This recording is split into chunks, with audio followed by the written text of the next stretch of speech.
Bonjour à tous et merci d'être avec nous jusqu'à 14 heures. Tout de suite, la checklist des invités de la matinée. On va commencer tout à l'heure avec Karine Dumabé. Bonjour. Bonjour. C'est le représentant de la City Urban Trade. Elle va nous en parler, nous dire de quoi il s'agit. Laure Merrill, représentante de l'association L'Archipel OM, sera avec nous aussi. Anne Mijoin pour sa chronique en nous portant garder nous. Caritine Charne pour sa première chronique sur les moments de l'histoire de la Guadeloupe. Et puis on va terminer avec Joseph Moïsa. Voilà l'ensemble des invités dans le bateau ce matin, ce midi. Et pour l'information, c'est Karine Dumabé, merci d'être avec nous. La City Urban Trade, alors il y a des gens qui connaissent, mais il y a des gens qui ne connaissent pas. Oui, ça c'est vrai. On est à la 8e édition. Qu'est-ce que c'est ? C'est tout simplement une manifestation sportive qui allie le sport, la cohésion sociale et le patrimoine. Parce que les concurrents, ce n'est pas une course à pied. Donc les concurrents découvrent les villes. Dans le cas présent, pour le 1er février, c'est la ville de Basse-Terre. Autrement, en passant dans les WEC. Dans tous les coins ? Dans tous les coins des quartiers. Mais c'est vraiment par le côté route. Donc les accès, on va dire des fois connus que par les habitants. Donc c'est ce qu'on appelle, Fred Démétrius m'a donné si bien le nom, il m'a dit non, ça c'est WEC. Donc il passe par les WEC, les Lacous, donc c'est ces petits espaces. Et la partie patrimoniale, donc outre la mise en avant des quartiers, mais aussi des monuments. Donc on traverse aussi des monuments historiques. Mais qui peut participer à l'Urban Trail ? C'est ouvert à tous. Oui. C'est ouvert à tous. Évidemment, il y a des conditions physiques. On ne peut pas se réveiller après l'annonce et dire que je vais pratiquer. Il faut quand même un minimum, les marcheurs. C'est des marcheurs ou des coureurs ? Alors, comme tu m'as demandé qui peut pratiquer, des trailers évidemment, puisque ça reste un trail. Oui, bien sûr. Des coureurs sur route peuvent aussi participer, des sportifs, on va dire, de tout type. Parce que des fois, on a des boxeurs. On a des cyclistes aussi qui viennent pratiquer. Des marcheurs. Est-ce qu'il y a des femmes ? Oui, des fois beaucoup plus de femmes que d'hommes dans certaines courses. Non, c'est vraiment ouvert à tous. Il n'y a pas de catégorie. On a aussi des handis qui depuis quelques années s'essaient, puisqu'on est accessible. On est accessible. C'est une manifestation qui l'est. Donc voilà. Et on gagne quoi quand on a gagné ? Alors déjà, à la City Urban Trail, tous les concurrents sont récompensés. Ah bon, tous les concurrents. Tous les concurrents, du premier au dernier, ils sont récompensés. Oui. Ça a toujours été notre ADN et ça le restera tant qu'on pourra, évidemment, tant qu'on aura des partenaires qui nous aident. Je lance un appel parce qu'il y a de la place encore pour certains. Mais en tout cas, ça rentre l'ADN. C'est vrai que tout à l'heure, tu m'as demandé qu'est-ce que c'est. C'est... Vulgairement, on pourrait dire que c'est une randonnée sportive. Le trail se pratique ici en Guadeloupe depuis plusieurs années en montagne. Oui, il y en a qui se font en montagne, je sais. Voilà, exactement. Vers Saint-Claude, il y avait un trail. Oui, tout à fait. Il y a de très beaux... de toute façon, on a les paysages pour. Mais le trail urbain existe depuis quelques années dans l'Hexagone. Et ça a été pour moi une évidence, puisque je suis une citadine, de pouvoir créer un urban ici en Guadeloupe. Et comme on a 2 villes d'arrêt d'histoire, Pointe-à-Pitre et Basse-Terre, donc il y a justement cette partie-là, elle est faite avec un à Pointe-à-Pitre et un à Basse-Terre. Alors le trail de Basse-Terre fera combien de kilomètres à peu près ? Alors on a 3 parcours. 3 parcours, un 9 km, un 12 et un 15. Voilà. Donc avec des montées d'escalier. C'est-à-dire qu'on s'inscrit, on choisit son Exactement, parcours. En fonction de sa forme. Bon, il y a les compétiteurs qui eux, aiment les longs parcours, donc ils vont s'inscrire dans le 15. Et puis pour les personnes qui veulent découvrir qu'est-ce que le trail urbain et qu'est-ce que la city, découvrir la ville de Basse-Terre autrement, ils sont les bienvenus dans la Rando Trail 9 km. Alors, ça, c'est intéressant. Bon, le départ le matin, c'est quoi, à 7h ? 7h. Le premier départ du 15 km est à 7h. Selon la catégorie ? Oui, voilà. Donc, 15 km, ils partent à 7h. Et tous les 15 minutes, on a des départs jusqu'au 9 qui est à 9h, à 7h, 7h30. Oui. Bon. l'année dernière qui avait gagné, tu te souviens? Oh là là, ça, non. Mais je sais qu'il y a une année, il y a eu un Brésilien qui a fait... Bon, il y a des gens de l'extérieur qui viennent. On était en train de finaliser celui de Pointe-à-Pitre qui était en octobre dernier, qu'on avait déjà des appels, des gens qui réservaient parce qu'ils voulaient s'inscrire. Parce qu'on est référencé Fédération Française d'Athlétisme, puisque derrière, il y a le club Les Aigles qui supporte, qui est mon club, et qui supporte la manifestation. Donc, inscrite dans le calendrier international, quoi. Voilà, tout à fait. Ça demande une grosse organisation quand même. C'est une grosse organisation parce que la partie sécuritaire est importante, même si on rentre dans les quartiers, dans des espaces clos, mais il y a quand même une mise en place à voir. Donc la ville de Basse-Terre avec la police municipale, ils sont partenaires. Donc, ils nous aident énormément sur des points de... Parce que moi qui connais bien Basse-Terre, il y a beaucoup de monde quand même. Oui, mais comme on le parcours, on fait pas la grande... C'est pas comme Pointe-à-Pitre, c'est plus plat. C'est plus plat, mais c'est une fausse idée. Parce que les concurrents qui, au départ, disent « Ah, Pointe-à-Pitre, c'est plat ». Ah ben non, on a le parcours quand même à traverser des quartiers où il y avait des mondes et que ces mondes-là ont toujours existé. Mais nous, on ne les connaît pas, quand tu as le monde là où du Sabbat Basse-Terre, excuse-moi. Oui, mais c'est vrai qu'on ne peut pas comparer. Affaire. On ne peut pas comparer Pointe-à-Pitre, le parcours de Pointe-à-Pitre et celui de Basse-Terre, ça c'est clair. Oui. Mais au niveau du challenge à porter sur les kilomètres et puis se donner, oui, on va dire que sportivement parlant, ça s'égale. Bon. Alors rendez-vous donc? Le rendez-vous, donc, c'est le dimanche 1er février, donc ce dimanche. Oui, tout à fait, à Basse-Terre. Oui. Donc départ dans les quartiers, dans le quartier Bologne. Ah, Bologne, comment? On part à la descente ou à la montée? Non, on est vraiment dans le quartier à côté de l'usine. Donc on est au cœur de l'usine. On est au cœur de l'usine. Oui, on va s'amuser là. Voilà, on va s'amuser. Et puis après, on a comme monument, par exemple, premier monument qu'on traverse, le stade de Rivière-des-Pères, puisqu'on va à Rivière-des-Pères. Jusqu'à Rivière-des-Pères. On va à Rivière-des-Pères, puisque c'est juste en face de Bologne. Le stade, vous avez le cimetière de Basse-Terre qui est traversé.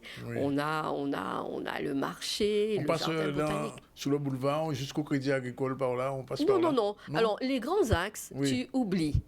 Donc tu es invité à venir découvrir parce que tu verras que les grands axes, on oublie. On est vraiment au cœur de ville, dans les espaces des quartiers, donc entre les maisons. On monte le Champ d'Arbeau quand même. Le Champ d'Arbeau, oui, parce que le Champ d'Arbeau... il y a une petite montée quand même là encore. Oui, mais c'est vraiment, on est dans le Champ d'Arbeau. On sort de l'archipel. Oui. Par les marches de l'archipel et on traverse pour aller dans le champ d'Arbeau. Donc on oublie la route. Avec la City Urban Trail, on oublie la route. Bien, je souhaite du bon courage à tous les trailers du premier. Non, mais il faut plutôt les encourager. Ah non, mais je souhaite du courage. Pas leur faire peur. Non, il ne faut pas faire peur. Mais non, s'ils connaissent un peu Basse-Terre, ils savent que c'est pas un plateau, Basse-Terre. Oui, ça c'est vrai. C'est pas un plateau, mais ils ont des descentes. Bon, on a des montées d'escalier, certes, mais aussi des descentes d'escalier. Donc, ça permet de respirer un peu. Alors, juste une dernière question. Combien de trails qu'il y a en Guadeloupe chaque année? Oh là là, il y a un calendrier qui est mis en place avec pas mal d'organisateurs. Il y a un bailli aussi, je crois. Les foulées, ça s'appelle les foulées. C'est pas un trail, ça. Ça, c'est pas un trail, c'est une course à pied. C'est vrai que c'est une course sur route, voilà. Et nous maintenant, on est tout ce qui est trail, que ce soit le trail des châteaux qui se fait à Saint-François. Je m'entraîne pour l'année prochaine. Bon, d'accord, je retiens. Par contre, j'ai vraiment noté. Et comme ça. Mais je m'entraîne déjà, mais j'ai pas encore fait 15 km, donc je vais m'entraîner plein. Non, mais pour venir au 9 tranquillement, en mode randonnée. Mais non, je vais pas venir là et puis abandonner, ça fait tout l'aide. Mais non, mais personne n'abandonne. Personne n'abandonne à la City Urban. Personne n'abandonne? Non. D'accord, ok. Bon, merci en tout cas, Karine, de venir. Il n'y a pas de quoi. Les gens qui regardent, ils peuvent s'inscrire, comment ils font? Oui, justement. Alors, les inscriptions sont en ligne sur www.Sport Timing Caraïbes. C'est vrai qu'on a parlé de la partie adulte, mais il y a un City Timoun qui est avec un parcours dans le fort. De quel âge? À partir de 3 ans jusqu'à 14. pour les enfants à partir de 3 ans. Oui. Voilà. Donc ton fils, il a 8 ans, donc... Voilà, c'est parfait. Donc ils ont un parcours dédié en fonction des âges, et eux, ils sont sécurisés au sein du fort d'Elgrès où on arrive. Donc il y a vraiment... tout est pensé pour que ce soit les adultes et puis les enfants aussi. Et juste une dernière précision, que le City Timoun, tous les fonds sont reversés aux orphelins de la police. D'accord. À Orphéopolis, qui est une institution qui s'occupe des orphelins de la police. Une belle initiative. Merci d'être venu et bon courage. Merci et bonne chance de l'invitation. Et adhérez au trail de dimanche prochain. Voilà. On change de sujet. Merci en tout cas, Karine. Et à bientôt. À bientôt. Bien, on a pris moins pour l'année prochaine.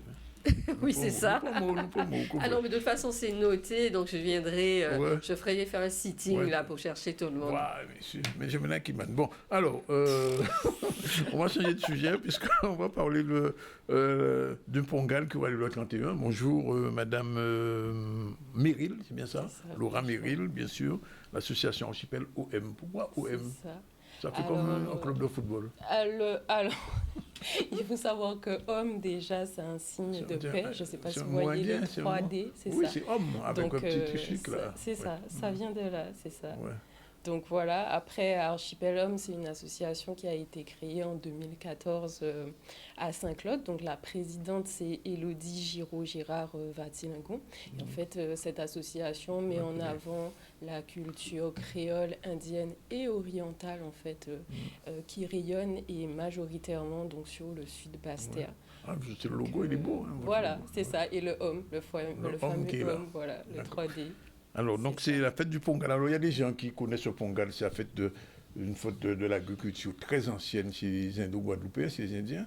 Mais peut-être rappeler un petit peu ce que c'est le Pongal. Il faut savoir que la fête du Pongal, c'est la fête de la moisson. C'est une fête qui remercie la terre-mère. Voilà.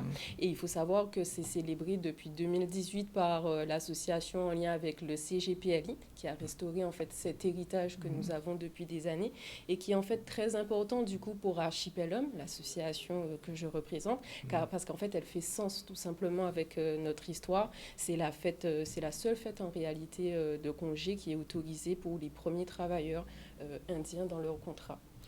Et ce Pongal se fera où? Mais il aura lieu à Saint-Claude, dans le bourg de Saint-Claude. C'est ça. À Matouba alors? Pas très loin, c'est ça. Pas très loin de Matouba. C'est ça. Mais donc voilà, c'est ce samedi, le samedi 31, donc au bourg de Saint-Claude. En général, ça se fait en grande terre.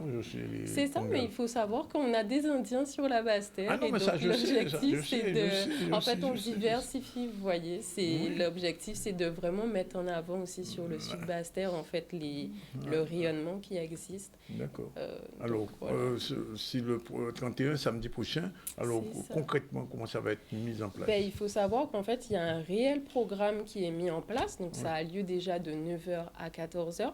Donc, à 9h, on a une petite marche commémorative de l'arrivée des premiers travailleurs indiens. C'est pas un trail comme Madame vient de dire, là. Non, c'est une petite marche. Oui, voilà. Là, on est un peu plus tranquille quand même. Oui. On est un peu plus tranquille et puis on est dans l'esprit de culture et de partage, surtout, qui est très important pour nous. Et en fait, à partir de 10h, on se retrouve dans l'espace réellement où il y a tout un village. Donc, on se retrouve avec plusieurs artisans et entreprises. Donc, on a parmi nos partenaires la mairie de Saint-Claude. On a aussi des stands, donc LM Indie, qui est personnellement pour moi ma boutique de bijoux et tenues indiens. On a également Taranji, qui est aussi pour des articles indiens. On a Papika, fumée culinaire, Vega Maya culinaire, Mendi Aîné. Il y a Guadafun aussi, donc des structures gonflables pour les enfants.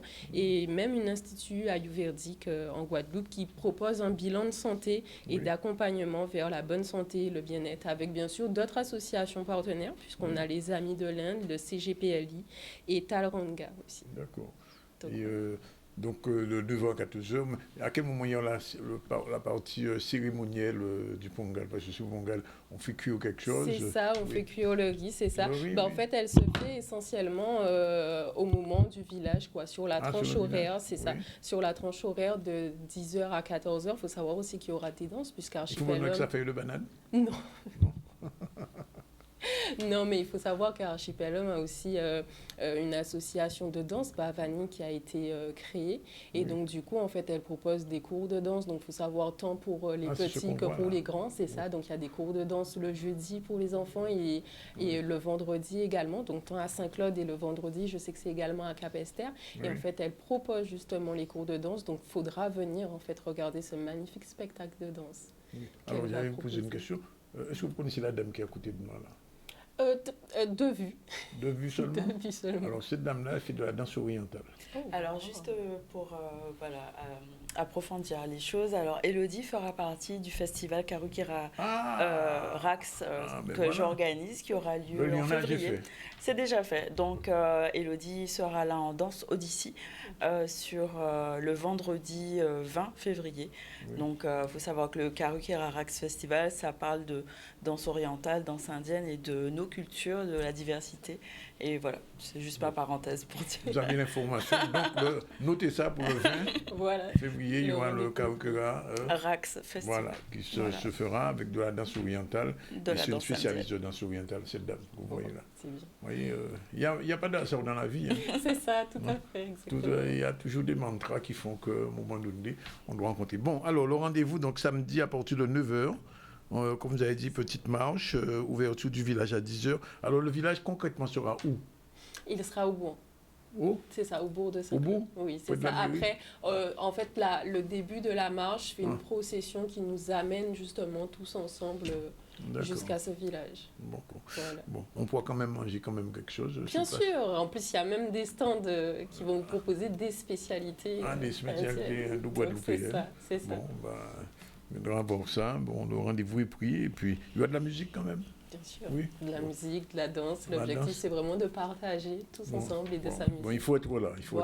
À ne pas rater ça. Donc, Iman sera là. Il viendra voir sûrement. C'est jusqu'à Saint-Claude. Oh là là, c'est loin. Ouais. Saint-Claude, non, je rigole. Qu'on arrive à Bastère pour aller à Saint-Claude, il faut monter. Je ne sais pas si ma voiture va monter. C'est un beau trajet, les paysages sont différents. Mais je sais pas, Laurent. On s'aère l'esprit. Oui, d'accord. Quand vous êtes à Bastère, vous montez à Saint-Claude à pied, j'imagine. Alors, quand même pas. Ça serait une idée qui sait prendre l'air, vous savez, le sport. Faire le trail. C'est bon pour la santé. C'est bon pour la santé. C'est bien.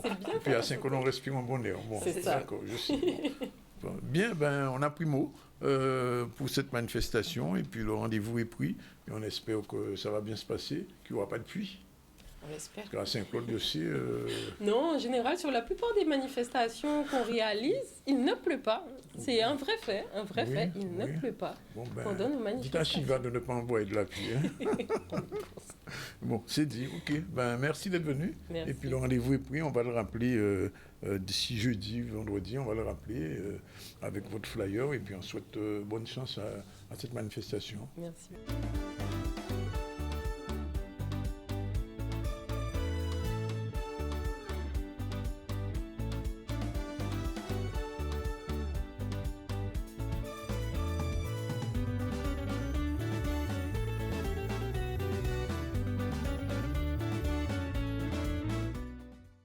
Aline, bonjour et merci d'être là.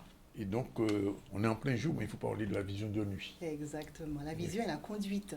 Oui, la conduite et la vision de nuit. C'est-à-dire qu'on a eu l'occasion de parler déjà de la vision et de la conduite. Oui. Mais aujourd'hui, on va spécifiquement parler de la conduite de nuit parce qu'il y a beaucoup de personnes qui se plaignent par rapport à cette vision en nuit, en conduite. Il faut dire déjà que les routes sont mal éclairées. C'est vrai que c'est déjà une des premières raisons pour laquelle nous ne sommes pas forcément très à l'aise. Mais ce qui est important, c'est qu'on se rend compte que la nuit, de façon générale, le nombre d'accidents est multiplié par 2, voire 3, par rapport au fait que nous soyons simplement en vision nocturne. Et quand on sait que la vision... 90% des informations qui nous sont données pour la conduite viennent de la vue. Oui. Donc, c'est dire à quel point la vision est importante. Donc, bien voir, c'est déjà prévenir l'accident. C'est déjà important. Mais ce qui est particulier, c'est que notre vision en tant qu'humain n'est pas particulièrement adaptée à la vision nocturne. N'est pas faite pour la nuit, quoi, c'est ça. N'est pas faite pour la nuit. En tout cas, pas forcément pour la conduite. Nous ne sommes pas des chats. Exactement, exactement ce que vous dites, est exactement ça. C'est-à-dire que autant qu'il y a des animaux où la vision est particulièrement excellente en vision de nuit, nous, de façon générale, elle baisse en vision. Ouais. La vision par rapport à la vision du jour, la vision est moins performante la nuit. Et donc ça, c'est quelque chose dont il faut tenir compte. Et qu'est-ce qui change alors? Qu'est-ce qu'il faut faire? Alors, qu'est-ce qui change au niveau de la vision de nuit? Déjà, il y a moins de lumière. Donc l'œil perçoit moins de lumière, ce qui sous-entend qu'il y a moins de netteté, moins de détails, on a moins la perception du détail et la perception des couleurs. L'autre chose, c'est que le contraste est moins important. Et ça, on le voit, vous avez parlé tout à l'heure des routes qui sont moins éclairées ou pas suffisamment éclairées. Moi, je ne dis même pas du tout, quelquefois. Je vous laisse... non, je fais la route. Je vous laisse la liberté de le dire, mais dites-le fort. En tout cas, dites-le fort pour qu'on l'entende. Ah non, on a dit ça même, il n'est pas éclairé. Et c'est vrai que nos routes ne sont pas suffisamment éclairées. En tout cas, il y a des portions de routes qui ne sont pas suffisamment éclairées, des bas-côtés qui ne sont pas correctement signalés. Et si dans ce cas-là... Et les trous, on en parlera une autre fois. Les nids de poules, mais il n'y a que ça. Il n'y a pas de route, c'est les nids de poules. Voilà, mais quand on a en plus dans ces espaces-là un piéton, un vélo, une mobilette qui est mal éclairée, eh ben, ou bien une voiture avec un seul phare. Une voiture avec un seul phare. Eh bien, ça fait que la notion du contraste est moins importante et certaines fois, on n'a pas forcément la possibilité de voir à temps le réflexe qu'il faut. Le réflexe. Et ce qui est intéressant, quand vous parlez de réflexe, c'est qu'il faut savoir aussi que la nuit, notre champ visuel se réduit. C'est-à-dire que tout ce qui arrive sous le côté, ben, on le perçoit beaucoup moins. 11 animaux qu'à passer, eh ben, on n'a pas toujours le réflexe de pouvoir, à temps, voir l'obstacle. Donc ça sous-entend que la nuit, on voit moins loin, on voit moins net, et on a beaucoup plus de temps, notre temps de réaction est plus lent. Plus lent, bien sûr. Donc voilà, ça multiplie les effets du risque. Mais alors, la question qui se pose, est-ce que tout le monde est concerné par cette question de vision, conduite de vision de la nuit? Oui, alors malheureusement, je dirais oui, puisque même quand on a une excellente vision de jour, même quand on a une excellente vision de jour, ben, le soir, notre vision est beaucoup moins performante. En fait, notre vision diminue. C'est ce qu'on appelle la myopie nocturne. Et ça, c'est physiologique. Ça veut dire que tout le monde est concerné. Le soir, on voit moins bien. Donc, ça veut dire que quelqu'un qui a une pathologie, déjà qui est en vision de loin, l'handicap, ça veut dire que le soir... il est à zéro, pratiquement. Il n'est pas à zéro, mais il est pas loin. Il est moins à l'aise. Il est moins à l'aise. Et donc, ça veut dire que nous parlons toujours des facteurs de risque. Donc, nous sommes tous concernés. D'accord. Tous concernés. Donc, c'est pour ça qu'il faut redoubler de vigilance quand on est en conduite de nuit. Alors, il y a un autre truc, c'est quand on compte une voiture qui a plein phare, il ne baisse pas, soit ses phares sont mal réglés. Si déjà il a les deux, parce qu'il a une seule, si on note pas encore, s'il a les deux et il est en mode maximum, qu'est-ce qu'on fait? L'éblouissement, comment on réagit? Alors... Ça, c'est un vrai problème. Et particulièrement chez nous, c'est un vrai problème. Ah, pour ça, franchement. Et c'est vrai que on se rend compte qu'il y a de plus en plus de voitures avec de nouveaux types d'éclairage. Voilà. À savoir les LED. Est-ce que les LED nous éblouissent davantage? Ça, c'est la grande question. Et c'est la grande question qu'on se pose. C'est vrai que quand on a ces nouveaux types d'éclairage, la lumière est plus blanche. On a plus de visibilité. Mais c'est vrai que... en face, ben, il se pourrait que ça puisse éblouir davantage certaines personnes.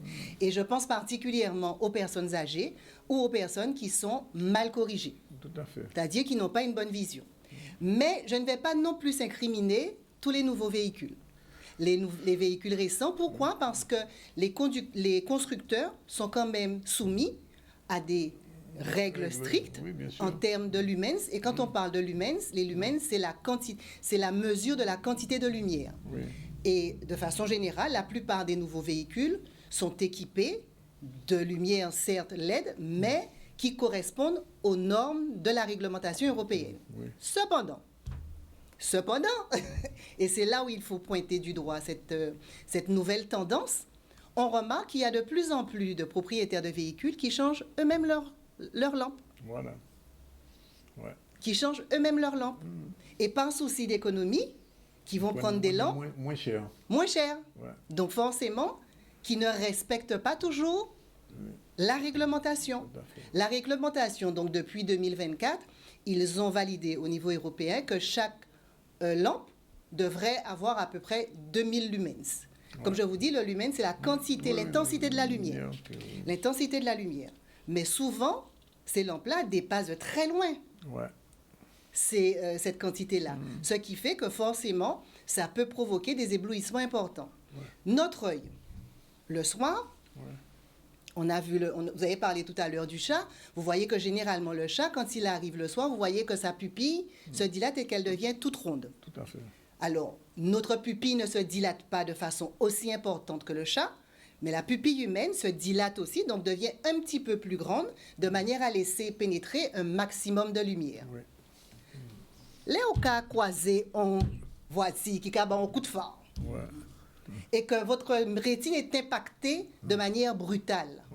Qu'est-ce qui se passe? Vous avez un temps de réaction. Combien de temps à peu près? Ce temps de réaction est de l'ordre de 2 à 5 secondes. Ah, quand même. Mais 2 à 5 secondes, vous entendez les gens le dire. Les gens vous disent, je suis aveuglé. Souvent, c'est ce terme-là qu'on entend. Je suis aveuglé. Mais pendant 2 à 3 secondes, ça veut dire que je suis quasiment aveugle. Pendant ces 2 et 3 secondes, je roule à 90 km/h. C'est 75 mètres, 75 km que vous avez parcouru, 75 km, j'insiste bien, 75 km que vous avez parcouru quasiment aveugle.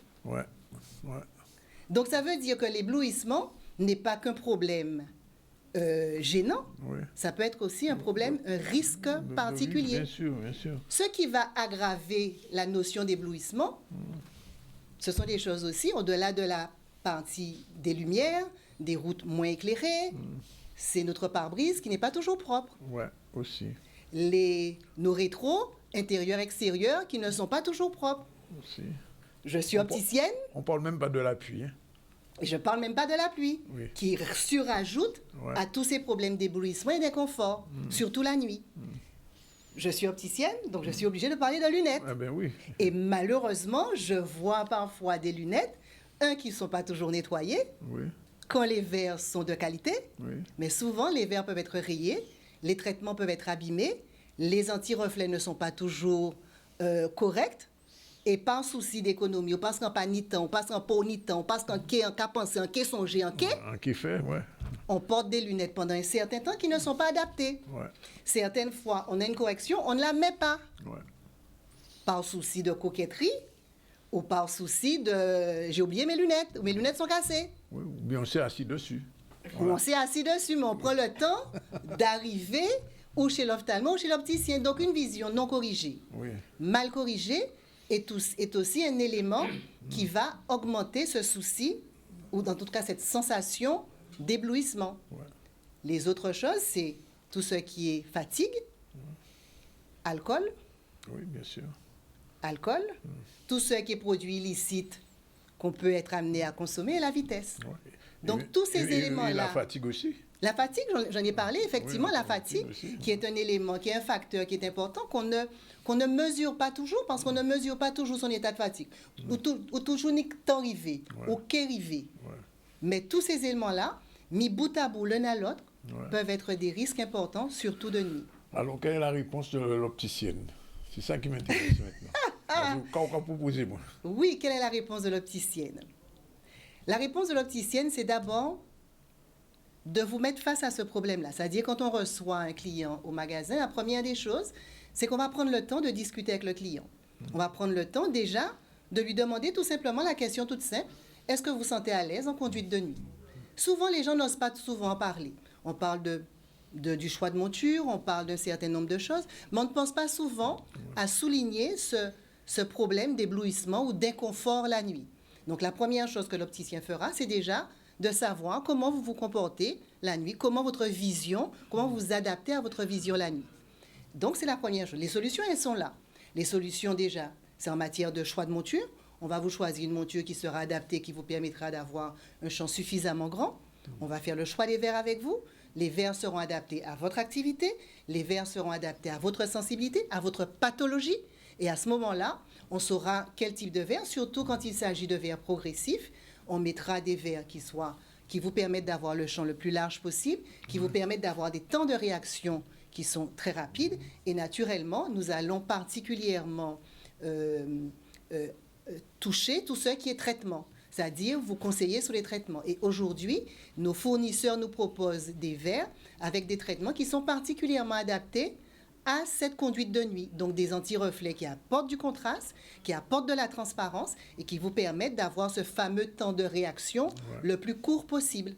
Et ça, c'est aussi... Bon, et donc, ces solutions-là sont importantes, mais la première des solutions, c'est déjà de vous faire corriger la vue et d'avoir toujours une vision qui soit adaptée. Donc, des contrôles, et ça, l'opticien vous encourage à le faire aussi très régulièrement. Donc, les contrôles visuels, de manière à ce que votre vision soit le plus ajustée possible, de manière à ce que vous ayez des verres qui soient le plus justes, ajustés. Donc, de temps en temps, repasser chez l'opticien aussi pour contrôler et rééquilibrer les lunettes et de manière à ce que vous soyez toujours plus performant avec votre système visuel. Je peux poser une question bête?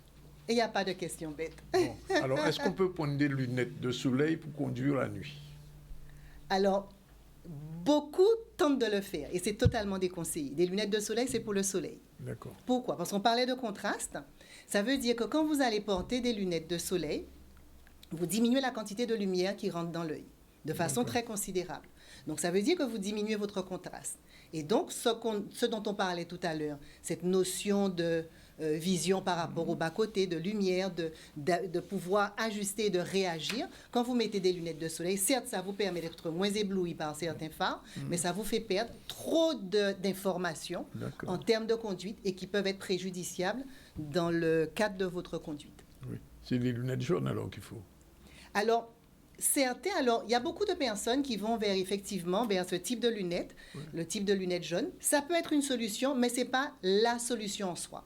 Pourquoi? Parce que je le vois, par exemple, avec certains de mes clients. Nous avons tenté les verres jaunes. Et en fait, pour certains, effectivement, ça apporte un confort réel, ça apporte du contraste, ça apporte de la luminosité.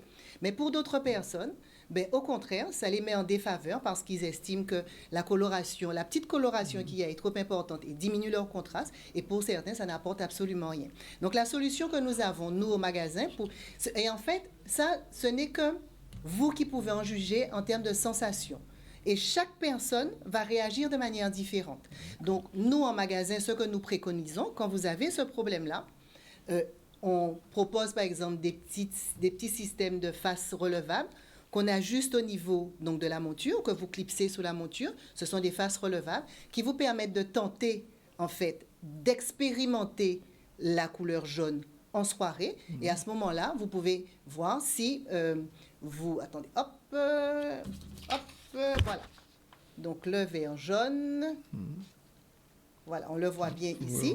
Et donc, à ce moment-là, vous pouvez expérimenter donc, le système du vert jaune. Ça peut être ou par des petits clips solaires comme ça, ou alors par des faces, des montures qui sont couvrantes. C'est pas esthétique, on le voit. C'est pas esthétique peut-être, mais c'est pratique. C'est très pratique et ça vous permet en tout cas de déjà tester le système du vert jaune. Vous voyez, vous l'expérimentez, vous voyez si ça vous convient et à ce moment-là, vous décidez ou de continuer avec une formule comme ça ou alors d'avoir des lunettes qui sont spécialement pour la conduite de nuit et qui vous permettent d'avoir plus de confort. Mais ce qu'il faut retenir, c'est que en matière de verre, ce qui est plus important, c'est d'avoir la bonne correction, le bon anti-reflet et que vos lunettes soient bien ajustées pour que vous puissiez être confortable. Voilà, c'était une chronique vraiment nécessaire. Et pour ce début d'année, pour les gens qui ne font pas attention à leur vision le soir, Monsieur Moïse, vous avez dû entendre ce qu'il vous dit là. Tout à fait, c'est très intéressant. Très intéressant. On apprend énormément de choses. Ah non, la dame là, c'est une experte. Et je dirais juste en conclusion, juste la petite conclusion, la sécurité routière, parce qu'on parle de sécurité routière quand on parle de vision et de vision de nuit, la sécurité routière commence donc par une bonne vue. Donc, la vue, ça se contrôle, ça s'adapte et ça s'entretient. Surtout. Voilà. C'est dit, merci en tout cas pour ces conseils judicieux, techniques, mais vraiment bien dit. Et c'est vraiment une très, très, très bonne chronique. Félicitations. Merci beaucoup. On va passer à autre chose. Ne partez pas, madame, puisqu'on va parler de quelque chose qui vous intéresse, puisque vous êtes une citoyenne. Depuis quelque temps, il y a des problèmes de violence qui se posent en Guadeloupe, même en marge du carnaval. C'est devenu un problème général en Guadeloupe. J'ai presque envie de dire un problème national pour la Guadeloupe. Et tout le monde essaie de trouver des solutions. Et donc le CODEV,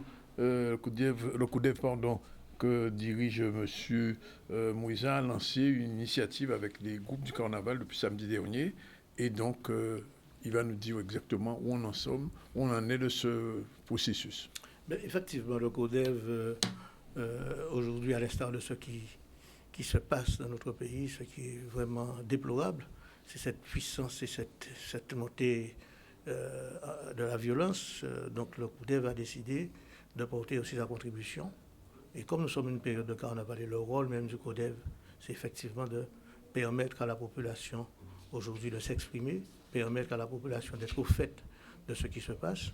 Donc le CODEV a pensé qu'il serait bien d'associer une action avec les groupes de carnaval. Donc nous avons ce mercredi, donc demain, au Memorial Act, un forum. Quelle heure? À partir de 15h. Un forum où on a la présentation aujourd'hui du carnaval sous toutes ses formes, où on aura la présence de Louis Colomb, qui on connaît, qui a fait partie du CGRP, mais aussi de l'avènement du gros nouveau du carnaval depuis plus d'une cinquantaine d'années. C'est quelqu'un qui s'est investi, et si le carnaval est ce qu'il est aujourd'hui, c'est parce qu'il y a Louis Colomb et quelques amis, ils ont pris à bras le corps, et ça, ce monsieur-là, il mérite du respect. Et le respect qu'on doit lui procurer, c'est le reconnaître aussi comme un élément pour nous pour moi, Guadeloupéen, entre autres, qu'il a vu œuvrer, un homme d'une valeur et un homme qui aime son pays et un homme qui contribue à faire émerger la culture de son pays. Parce que le carnaval aujourd'hui, en 50 ans, est devenu un élément incontournable de la culture guadeloupéenne. Et c'est ce qu'il faut, à mon avis, qu'on retienne, le rôle du carnaval de notre société. Parce que le carnaval guadeloupéen, c'est un carnaval qui nous est propre, qui a démarré avec des groupes et une histoire, qui construit véritablement une identité et qui est très très fort sur la forme et dans le sens. Oui.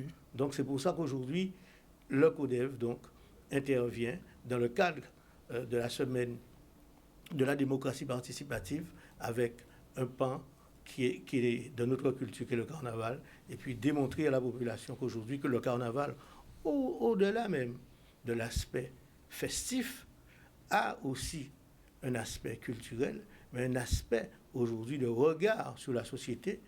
Le carnaval a toujours eu ce regard sur la société, mais en fait, ça doit être encore beaucoup plus profond et de permettre au plus grand nombre de venir s'associer à cette manifestation et pour, vraisemblablement, je dis très vraisemblablement, demain participer, apporter aussi des solutions. Il faut d'abord la réflexion, il faut faire la synthèse et il faut aussi porter des solutions.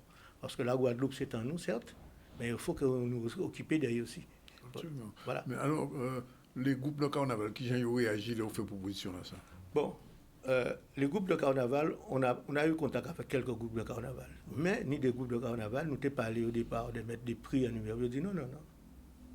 La conscience, aujourd'hui, ne se monnaie pas.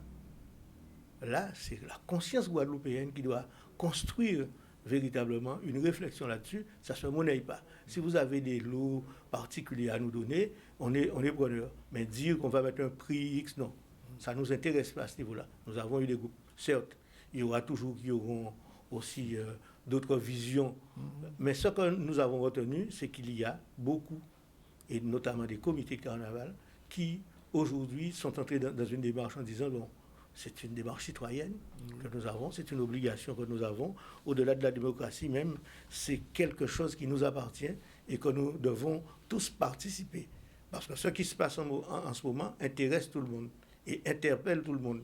Donc il est nécessaire que le plus grand nombre participe à porter sa pierre à l'édifice.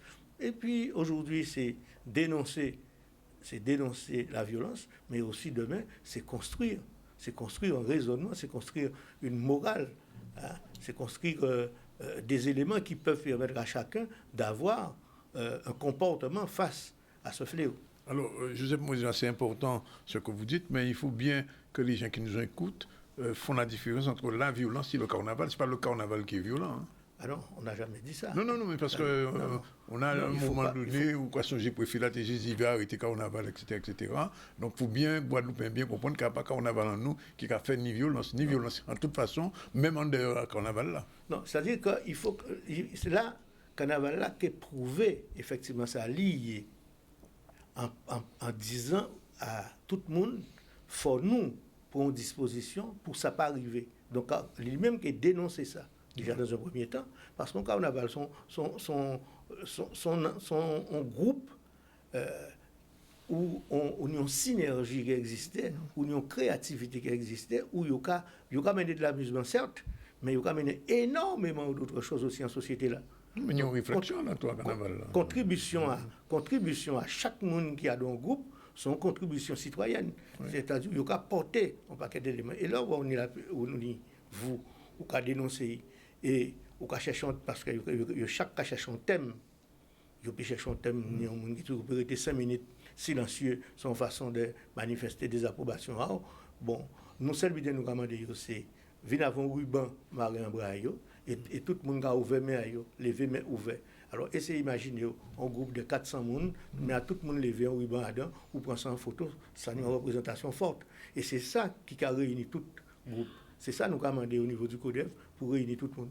Mais par contre, chaque groupe libre de manifester ou d'expliquer en sens-aille par un élément créatif qui est fait pour véritablement faire monter. Et là, le public, à un moment-là, ça, a voté pour dire qui groupe là, qui nie meilleur slogan là, meilleure expression là. Donc, c'est participer déjà dans un premier temps à le développer ce sens créatif à eux.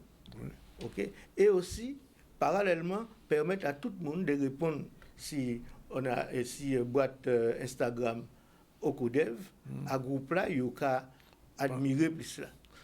Mais alors, manifestation là, ça qu'on y là, ça veut dire que parce que j'ai regardé le programme du carnaval avant de venir, il y a des manifestations tous les dimanches, partout. Oui. Alors, est-ce que ça veut dire que dans toutes les manifestations carnavalesques, désormais, il y a cette expression contre la violence? On s'est arrêté sur 2 dimanches. Oui. Parce qu'en fait, le carnaval a déjà organisé. Oui. Vous ne pouvez pas venir demander, non.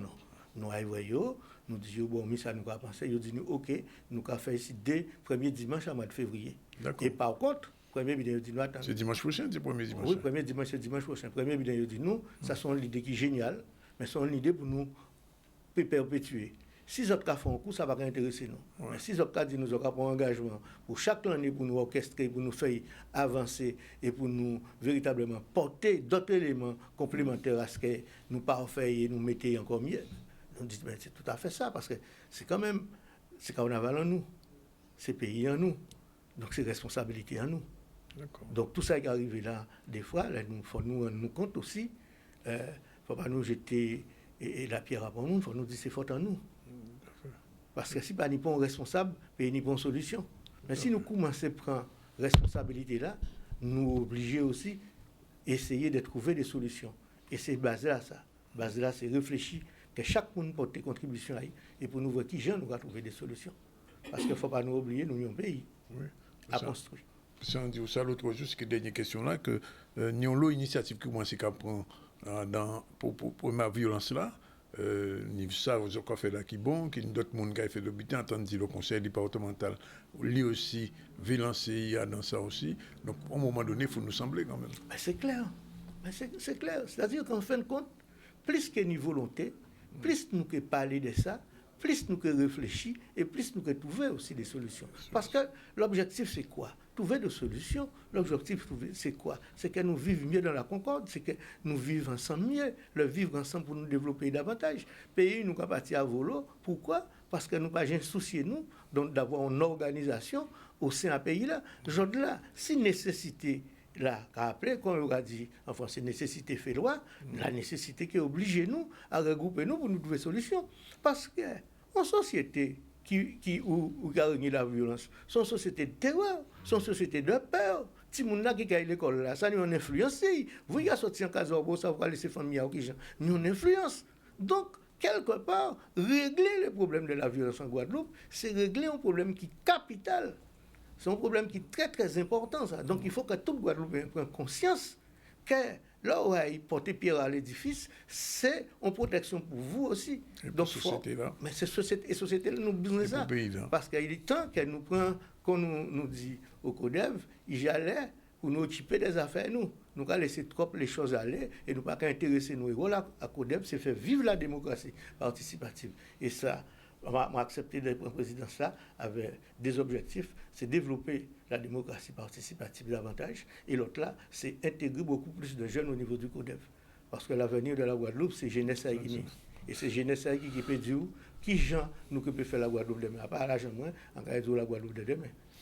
Monsieur Joseph Moïsa, bien merci pour l'initiative là, bien merci d'être venu aussi. Rendez-vous donc demain à 3h. Demain à 3h, à partir de 3h, au Mémorial Act. Ouais. Donc, vous pouvez venir garder. Ça et l'autre rendez-vous là, c'est le premier dimanche prochain. L'autre rendez-vous, c'est dimanche premier. Ça, c'est pour les carnavaliers et pour l'ensemble du public. Mais depuis demain soir, nous pouvons venir et nous pouvons dialoguer parce qu'il faut nous parler. Et il a besoin que nous parlions. Ben, merci. Voilà, il est 13h29. Dans une minute, 13h30, on prend la dernière pause. Et on va recevoir dans un instant, on va voir Karine Sitchan. Et on va voir son truc sur l'histoire. C'est quelque chose, un document sur l'histoire de la Guadeloupe. Pas tout de suite. Ce qu'on peut dire, c'est que ce groupe-là est intervenu samedi à l'auditorium de Basser. Ce sont 4 jeunes femmes. Je crois qu'elles chantaient bien.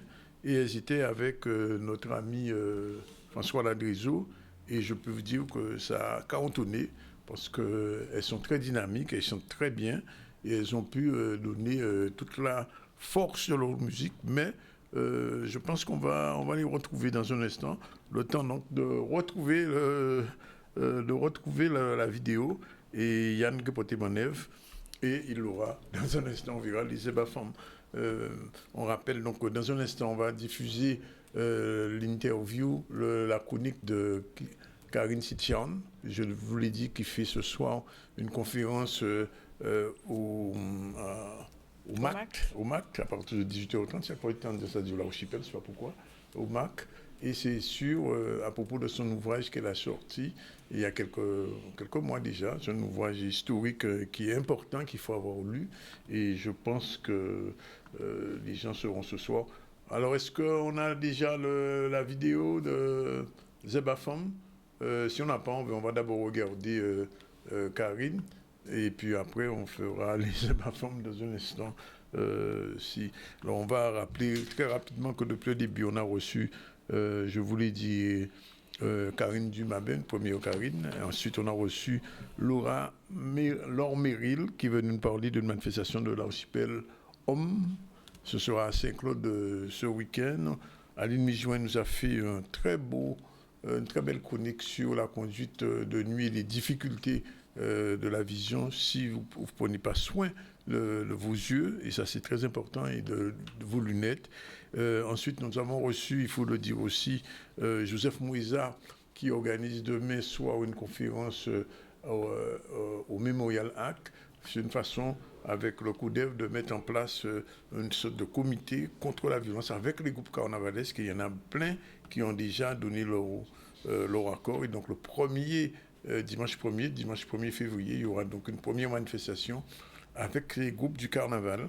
Et je pense que les Guadeloupéens sont conscients que cette problématique de la violence, il faut tout faire pour en finir. Ça ne sera pas facile. Il y a 40 000 armes qui circulent en Guadeloupe. Il y a des gens qui ont des problèmes, il faut dire, psychologiques, ce qui a créé pas mal déjà de difficultés. Bon, alors, si tout est prêt, est-ce que c'est prêt là maintenant? On peut balancer?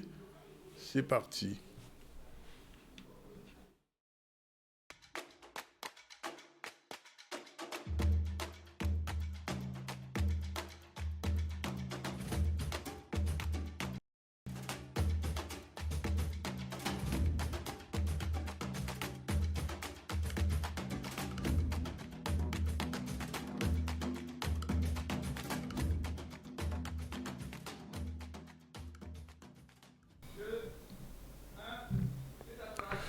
Bien, bonjour à tous. Bien, à partir d'aujourd'hui, nous avons une nouvelle chronique dans le ZCL qui va s'appeler Les éléments de l'histoire de la Guadeloupe. Et pourquoi? Parce que nous avons rencontré Karine Sitchan avec cet ouvrage Gouverner la jeunesse qu'elle a sorti il y a quelques mois. Et à partir de là, il y a des choses à dire. Bonjour Karine.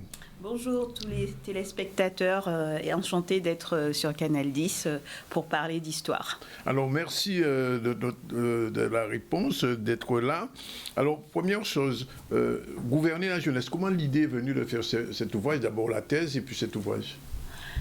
Alors c'est un long parcours et d'ailleurs on dit en général qu'on ne choisit jamais un sujet par hasard. Le sujet a toujours un rapport avec notre identité. Et c'est vrai que moi, j'ai un parcours particulier. J'ai passé mon enfance dans l'Hexagone. Je suis revenue en Guadeloupe, j'avais une dizaine d'années. Dans l'Hexagone, j'avais été confrontée à la question du racisme. Et en même temps, je ne comprenais pas... la réaction de gamins de mon âge par rapport à ma couleur de peau. Et en arrivant en Guadeloupe, il se trouve que je me suis retrouvée dans un collège à Morne-à-l'Eau avec un enseignant qui, en fait, m'a mis en face de toute une bibliothèque qui me permettait de comprendre ça. Le premier livre qui nous a demandé de lire, c'était Peau noire, masque blanc. Ah, bien sûr, Fanon. J'avais 11 ans.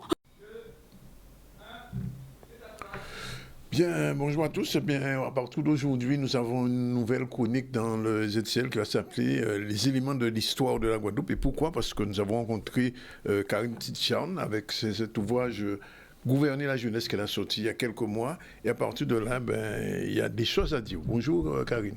Bonjour tous les téléspectateurs et enchanté d'être sur Canal 10 pour parler d'histoire. Alors merci de la réponse, d'être là.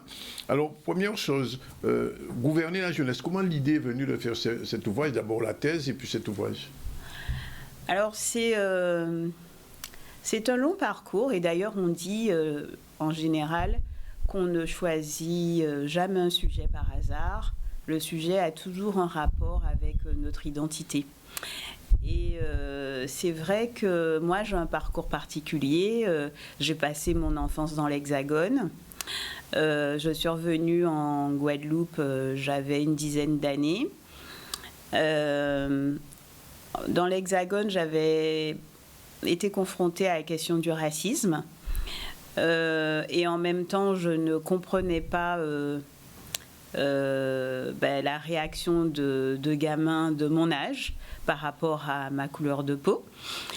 Et en arrivant en Guadeloupe, il se trouve que je me suis retrouvée dans un collège à Morne-à-l'Eau avec un enseignant qui, en fait, m'a mis en face de toute une bibliothèque qui me permettait de comprendre ça. Le premier livre qui nous a demandé de lire, c'était Peau noire, masque blanc. Ah, bien sûr, Fanon. J'avais 11 ans. Voilà. On a lu ensuite Portrait d'un colonisé, du colonisateur d'Albert Memmi à 11 ans.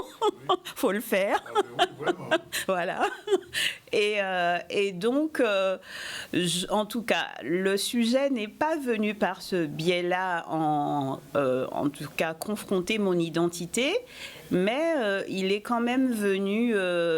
me secouer émotionnellement parce que au départ, en fait, en tant que professeur d'histoire dans une classe de terminale, on avait au programme les mémoires et l'histoire de la guerre d'Algérie. Et moi, j'aime toujours mettre nos jeunes en face avec leur histoire locale.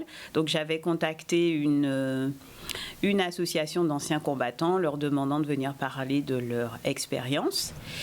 Et puis, au bout de 2 visites ratées, puisqu'ils ne sont pas venus, mes élèves étaient hyper déçus. Donc, j'ai eu en off le témoignage d'un ancien combattant de la guerre d'Algérie qui me disait tu sais, c'est pas facile de venir parler de ça devant des jeunes. On n'est pas fiers d'avoir fait cette guerre. Et du coup, je me suis dit, voilà, il y a un sujet là-dessus. Il y a un sujet. Et en fait, ce sujet, il s'est construit au fur et à mesure dans un aller-retour entre les rencontres que j'ai faites avec des témoins, j'ai rencontré Thésaurus, j'ai rencontré Bookman, j'ai rencontré... il y a quand même plus de 70 entretiens qui... Ça débute à quelle époque Alors, ça débute, on va dire, au début de la guerre d'Algérie, donc 1954, où en fait j'interroge des jeunes Antillais de l'époque, qui donc, quand je fais mes entretiens, ils ont à peu près entre 70 et 80 ans, et je questionne leur rapport à une guerre coloniale, et c'est ainsi que naît le sujet, et après il va se développer avec quelque chose qui pour moi est quand même un cadeau en tant qu'historienne, d'avoir eu accès à énormément d'archives qui étaient en tout cas incommunicables, et j'ai eu la chance d'avoir une dérogation exceptionnelle du cabinet de M. Macron, qui a accepté que j'ai accès à ces sources vraiment inédites. Alors, on va y revenir, mais avant, il faut quand même dire à nos téléspectateurs que beaucoup de Guadeloupéens et de Martiniquais, d'une manière générale, ont été militaires pendant la guerre d'Algérie. Oui, alors effectivement, la guerre d'Algérie, c'est la dernière guerre où on fait appel au contingent. Alors, qu'est-ce que c'est que le contingent? C'est qu'à partir du moment où vous avez 20 ans, en tant que citoyen français, vous êtes obligé de partir au front. Donc, nous étant département français, nous avons donc des Guadeloupéens, des Martiniquais qui ont été obligés de faire cette guerre. Certains ont déserté, et je reviendrai là-dessus, mais... on dira que les statistiques que j'ai pu faire, en tout cas, montrent que énormément de Guadeloupéens, si on compare aux Martiniquais, ont déserté, et je pourrais expliquer après pourquoi. Alors, l'autre chose, le titre de l'ouvrage, c'est « Gouverner la jeunesse », mais il y a un sous-titre quand même qui est parlant, « De Gaulle et l'ambition impériale ». Oui, en fait... quand on choisit le titre d'un livre, on doit essayer de trouver quelque chose de synthétique qui parle et qui, en fait, nous dit un peu ce qu'il y a en dessous. Et en fait, ce qu'il y a en dessous, ce livre, c'est que on a une jeunesse dans les années 50, 60, 70 qui est pléthorique, puisqu'on est dans une période d'explosion démographique. Et cette jeunesse, donc, on peut dire qu'elle est fracturée entre, d'une part, la jeunesse intellectuelle, les étudiants, ceux dont les parents ont les moyens de les envoyer faire des études universitaires, et puis une jeunesse populaire qui est soumise à une crise économique, c'est la crise sucrière, les usines ferment. Et c'est aussi le contexte de la guerre d'Algérie, où on a toute une jeunesse en Algérie qui se révolte contre la domination française. Et donc le pouvoir, à l'époque, donc gaulliste, se pose une question, je dirais, préventive. Comment faire en sorte qu'il n'y ait pas contagion de ce mouvement révolutionnaire qui ne touche pas que l'Algérie. Je rappelle qu'en 1954, l'Indochine réussit à battre la France dans une guerre coloniale, et que dans les années 60, le continent africain se décolonise. Donc comment faire pour que ces poussières d'empire, c'est comme ça qu'on nous appelait, ne puissent pas devenir indépendantes, puisque l'objectif du gaullisme, c'est, même s'ils ont donné l'indépendance, en tout cas accepté l'indépendance algérienne, accepté l'indépendance des États africains, c'est une indépendance qui, en tout cas pour ce qui est de l'Afrique, n'en est pas une tout à fait, puisque le néocolonialisme subsiste, et que par le biais de Jacques Foccart, qui est l'éminence grise de tous les présidents de la République pour l'outre-mer et l'Afrique, finalement les États africains restent dans la zone d'influence française. Mais en tout cas, le général de Gaulle conçoit la puissance française comme une puissance projetée sur tous les océans. Et même si nous sommes petits, nous sommes donc ces confettis d'empire, voilà, qui permettent à la puissance française de se projeter sur tous les océans dans un contexte où on a la guerre froide, l'opposition entre les États-Unis et l'URSS, on a Cuba à côté, donc nous sommes un joyau petit, mais à préserver. Voilà. Oui, alors non. Alors là, je comprends parfaitement. Alors une fois que le départ, enfin bon, je veux dire, le top départ est donné pour la recherche, vous commencez en Guadeloupe ou en France? Parce que vous m'avez dit que vous avez eu accès à des archives, entre guillemets, presque inconnues.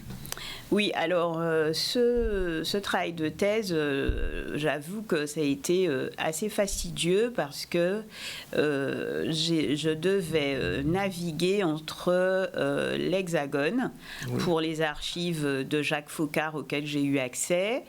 J'ai aussi eu accès aux archives du préfet de la Guadeloupe de 65 à 67, Pierre Bolotte. Oui. Celui qui était en mai 67. Voilà, qui était donc présent en Guadeloupe en mai 67. J'ai eu accès à des archives du Sénat. J'ai eu accès également, et là c'est aussi un autre cadeau pour un historien, aux archives des services secrets militaires pour la zone Antilles-Guyane. Et donc, à côté de ça, j'ai fait mes entretiens en Guadeloupe, en Martinique, et j'ai eu accès aussi aux archives militaires qui se trouvent donc au camp du Gommier pour tous les jeunes Guadeloupéens qui ont été recensés et qui devaient partir en Algérie, et au fort de Zé pour la Martinique. Donc oui, ça a été beaucoup de circulation pendant 6 années de recherche. Alors, on va pratiquement tout à l'heure conclure ce premier entretien.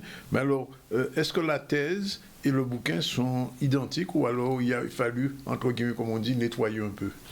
Alors, la thèse, c'est quand même 600 pages. Le bouquin, c'est pas autant, sinon ça effraierait les lecteurs. Oui. Mais en fait, quand on écrit un ouvrage, en tout cas, c'est ma manière d'envisager les choses, je raconte une histoire. Oui. Donc, en fait, j'ai pris dans la thèse ce qui me permettait justement de raconter cette histoire. Donc, c'est un ouvrage qui dit, en tout cas, qui est objectif, qui repose sur une analyse scientifique, mais en même temps, j'ai cherché à entraîner le lecteur dans une saga historique, et donc il y a aussi un côté roman, ou romancé, mais vrai. Voilà. Alors, la semaine prochaine, nous allons entrer au cœur même du bouquin, mais avant, je voulais quand même que vous nous signaliez que je crois que vous devez présenter cet ouvrage. Oui, alors je présente cet ouvrage le mardi 27 janvier au Memorial Act, et donc tous ceux qui sont intéressés, je les invite à venir m'écouter. Merci. Merci Karine pour ce premier entretien, des 5 entretiens que nous devons faire sur des éléments de l'histoire. On se retrouve la semaine prochaine pour un deuxième épisode. Voilà, je change rapidement de chemise et voilà, en direct dans le ZCL pour vous annoncer la prochaine. Premièrement, j'ai dit ça à la conférence ce soir à 18h30 au MAC à ne pas rater, et le livre aussi à acheter parce qu'il vaut vraiment le déplacement pour comprendre un petit peu la réalité de la Guadeloupe depuis quelques années. Et tout de suite là, on va revenir en Basse-Terre. Gis Basse-Terre, comme on disait avant. Pourquoi? Parce que Zeba Famte est là, on regarde le reportage.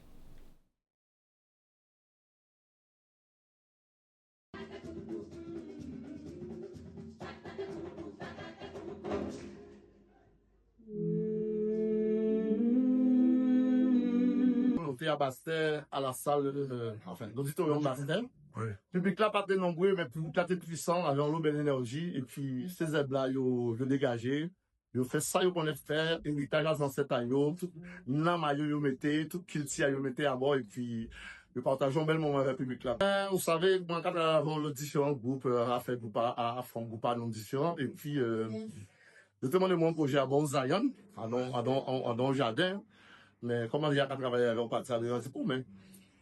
Bon, on monte un petit bout par fond, et puis on a une zèbre à prendre parce que les zèbres à prendre sont thérapeutiques aussi, bon pour règles, bon pour circulation, bon pour l'habitat. Donc le mot zèbre à prendre est très puissant. Il y a un gars qui dit bon pour ça, oui, là.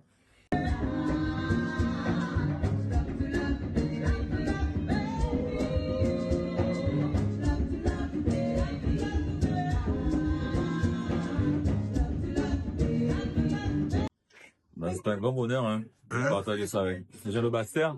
Oui. Ils sont appréciés la même boisson qu'on leur transmettre. Et puis, c'est pour une grand bonheur. Les gens ont bien apprécié.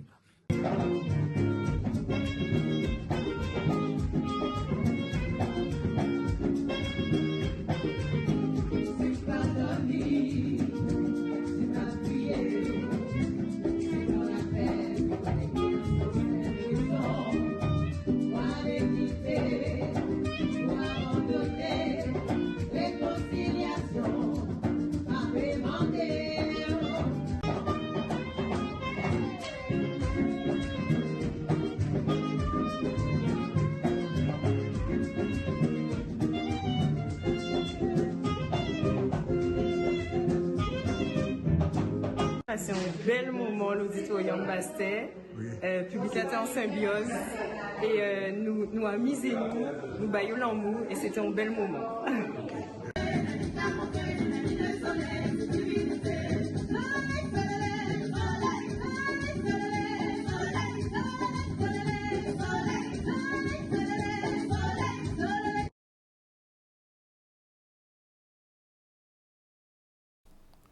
Ben voilà, on va faire un rappel des titres avec Iman News.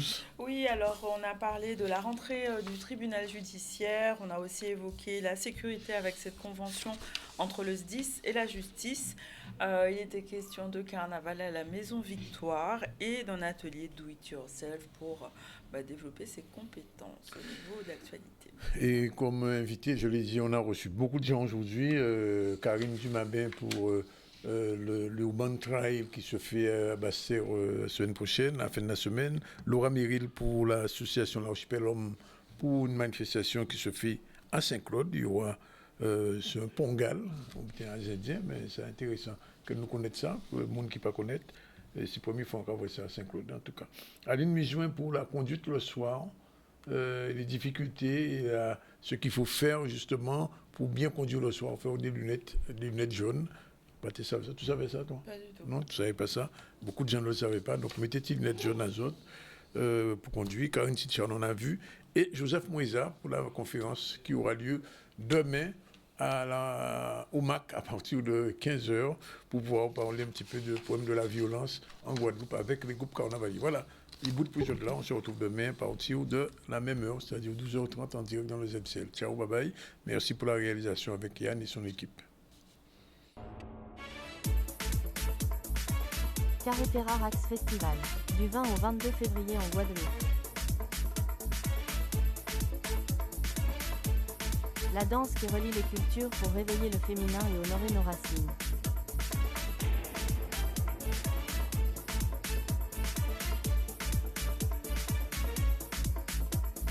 Heures de transmission avec de la danse indienne, du Moyen-Orient et d'Égypte.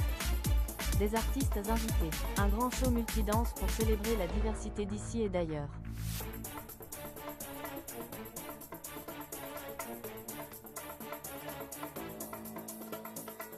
Rejoins-nous et écris l'histoire. 20 au 22 février, Carretera Rax Festival, Guadeloupe.